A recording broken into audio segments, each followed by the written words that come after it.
تختبای چې د آثار قدیمه په وجه په پوره دنیا کې یو ځانګړی تاریخ لري. د بود مت دغه آثار د خیبر پښتونخوا مردان ښار نه 15 کیلومتره لري په تختبای کې موجود دي.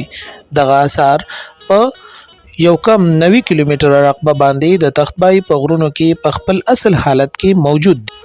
د بود مت دغه آثار په لومړي ځل یو فرانسیسي آفیسر جنرال کوټ په کال په 1830 کې دریافت کړي، خو ولې دغه آثارو کودای په 1852 کې شروع شوي.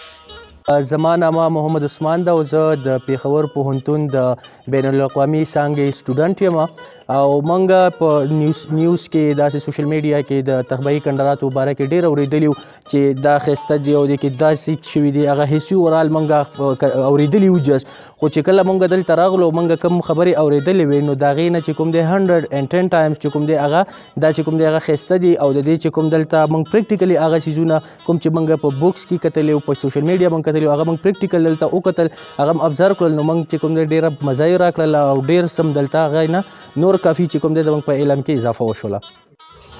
اوس هم د دغه آثارو کتو دپاره تقریبا 300 سیلانیان د روزانه په بنیاد راځي.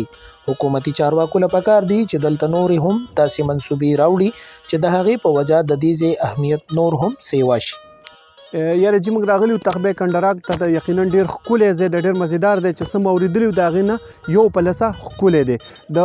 دلته صرف معمولي غونته کې مسله ده، که څوک دلته راځي نو د لاندې له به ځان سره اوبه راخیجوي، ځکه چې بره راوخیجي نو دلته بیا د اوبو هېڅ درک نه لګي. که چېرته انتظامیه د یوه مسله حل کړه نو یقینا دې خلکو ته به ډېره زیاته فایده وي. د دې کومه انتظامیه چې ده ماشاءالله ډېره کوآپریشن کوي د خلکو سره. د هغې سره سره د تختبای خلک چې کوم دي هغه هم ډېر مهمان نواز دي، دلته د خلکو سره هر قسمه مدد کوي، هر قسمه کوآپریشن کوي، د خلکو ډېر زیات خیال ساتي. د تختبای کنډرات د خپل حسن او ځانګړي تاریخ له کبله نه صرف په پاکستان کې بلکې د دنیا په ګوټ ګوټ کې یو لوړ مقام لري. حکومتي چارواکو له پکار دي چې دلته کومې لږې ډېرې مسلې دي د هغې ته پام کتنه وکړي. د تختبای کنډراتو په حسن کې به نور هم اضافه وشي. کیمرامین ثناء الله سره ډاکټر جان عالم.